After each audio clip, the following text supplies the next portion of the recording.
വിശുദ്ധ യോഹന്നാൻ അറിയിച്ച സുവിശേഷം 17-ാം അധ്യായം 1 മുതൽ 4 വരെയുള്ള തിരുവചനങ്ങൾ. ഇത്രയും പറഞ്ഞതിനു ശേഷം യേശു സ്വർഗത്തിലേക്ക് കണ്ണുകൾ ഉയർത്തി പ്രാർത്ഥിച്ചു. പിതാവേ, സമയമായിരിക്കുന്നു. പുത്രൻ അവിടുത്തെ മഹത്വപ്പെടുത്തേണ്ടതിന് പുത്രനെ അങ്ങ് മഹത്വപ്പെടുത്തണമേ.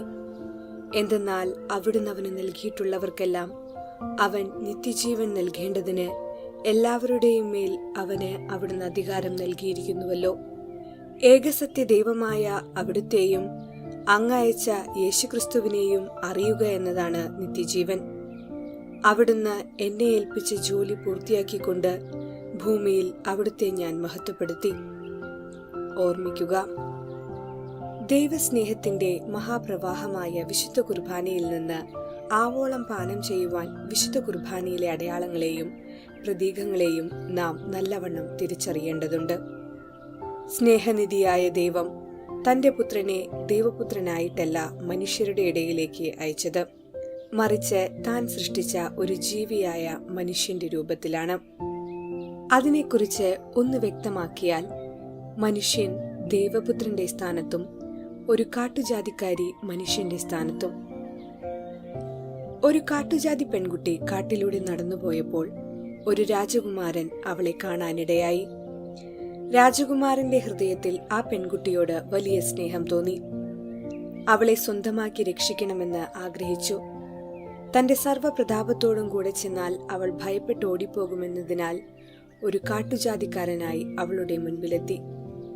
അവളാൽ ആകർഷിക്കപ്പെട്ടുവെങ്കിലും അവളുടെ സഹോദരങ്ങൾ അവനെ പീഡിപ്പിച്ചു. പക്ഷേ ക്രൂരന്മാരായ കാട്ടുജാതിക്കാർ അവനെ ക്രൂരമായി മർദ്ദിച്ചു വധിച്ചു. പക്ഷേ അവന്റെ അമാനുഷിക ശക്തിയാൽ കാട്ടുജാതിക്കാരുടെ ക്രൂരപ്രവൃത്തികളെയെല്ലാം നിഷ്പ്രഭമാക്കി അവൻ മരണത്തെ ജയിച്ച് ഉദ്ധിതനായി. തന്റെ സ്നേഹഭാജനമായ പെൺകുട്ടിയോടൊപ്പം തന്നെ പീഡിപ്പിച്ച കാട്ടുജാതിക്കാരെയും രക്ഷിച്ച് അവൻ തന്റെ രാജകൊട്ടാരത്തിൽ കൊണ്ടുവന്ന് തന്റെ രാജത്വത്തിൽ പങ്കുകാരാക്കി. തന്റെ സ്നേഹസാമ്രാജ്യം അവളെ ഏൽപ്പിച്ച് അവൻ നീണ്ട യാത്രയ്ക്ക് പോയി. പോകും മുൻപ് തന്റെ മടങ്ങി വരവ് വരെ തന്റെ സാന്നിധ്യം അനുഭവിക്കുവാൻ അവളെ അവൻ പരിശീലിപ്പിച്ചു. അവളെ രക്ഷിക്കുവാനായി അവൻ കാട്ടുജാതിക്കാരനായതും അവളുടെ സഹോദരങ്ങളുടെ പീഡനമേറ്റു മരിച്ചതും ഉയർത്തതുമായ എല്ലാ കാര്യങ്ങളും അവൻ അവളുടെ ഭാഷയിൽ എഴുതി. അവൻ പറഞ്ഞതുപോലെ ചെയ്തപ്പോൾ അവന്റെ സജീവ സാന്നിധ്യാനുഭവത്താൽ അവൾ നിറയപ്പെട്ടു. അങ്ങനെ അവൾ ആ സ്നേഹ സാമ്രാജ്യത്തിന്റെ റാണിയായി. ഇതൊരു കഥ മാത്രമാണെങ്കിലും നമ്മുടെ നാഥനും രക്ഷകനുമായ ഈശോ കാട്ടിത്തന്നതും ഇപ്രകാരമല്ലേ? ക്രൈസ്തവ ജീവിതത്തിന്റെ മാധുര്യം അതിന്റെ പൂർണ്ണതയിൽ ആസ്വദിക്കുക, അതുവഴി ദൈവമക്കളായി തീരുക. അതിനായി ദൈവം നമുക്ക് കാട്ടിത്തന്ന സ്നേഹവും രക്ഷയും കൈവരിക്കുവാൻ എല്ലാവർക്കും ഇടയാകട്ടെ എന്ന് പ്രാർത്ഥിക്കാം.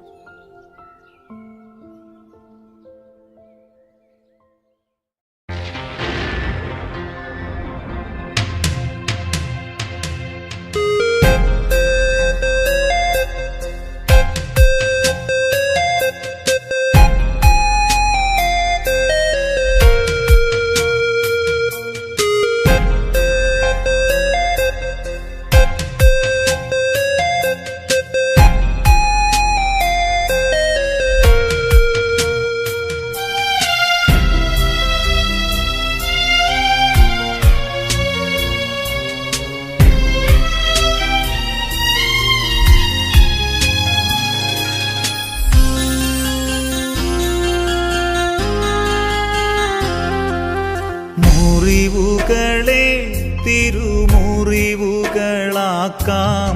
ജീവിതം അനുഭവമാക്കാം. കുരിശുകളെ തിരുക്കുരിശുകളാക്കാം, ജീവിതം അനുഗ്രഹമാക്കാം. മുറിവുകളെ തിരുമുറിവുകളാക്കാം, ജീവിതം അനുഭവമാക്കാം.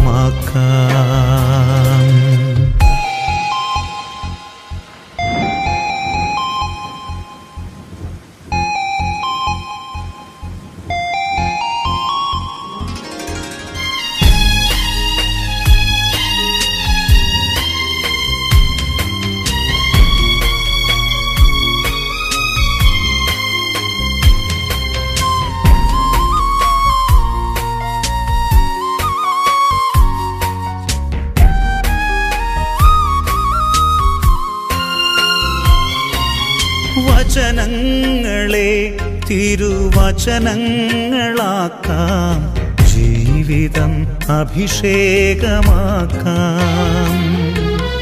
വചനങ്ങളെ തിരുവചനങ്ങളാക്കാം, ജീവിതം അഭിഷേകമാക്കാം. ഹൃദയങ്ങളെ തിരുഹൃദയങ്ങളാക്കാം, ജീവിതം ബലിദാനമാക്കാം, ജീവിതം ബലിദാനമാക്കാം. മുറിവുകളെ തിരുമുറിവുകളാക്കാം, ജീവിതം അനുഭവമാക്കാം. കുരിശുകളെ തിരുക്കുരിശുകളാക്കാം, ജീവിതം അനുഗ്രഹമാക്കാം. മുറിവുകളെ തിരുമുറിവുകളാക്കാം, ജീവിതം അനുഭവമാക്കാം.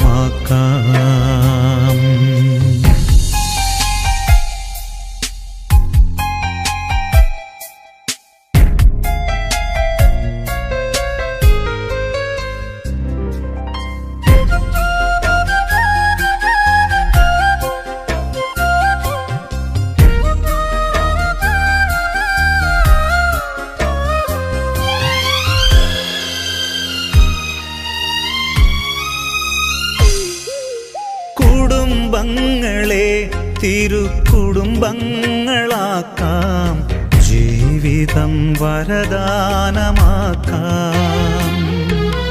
കുടുംബങ്ങളെ തിരുക്കുടുംബങ്ങളാക്കാം, ജീവിതം വരദാനമാക്കാം. അറിവുകളെ തിരിച്ചറിവുകളാക്കാം, ജീവിതം ധന്യമായി തീർക്കാം,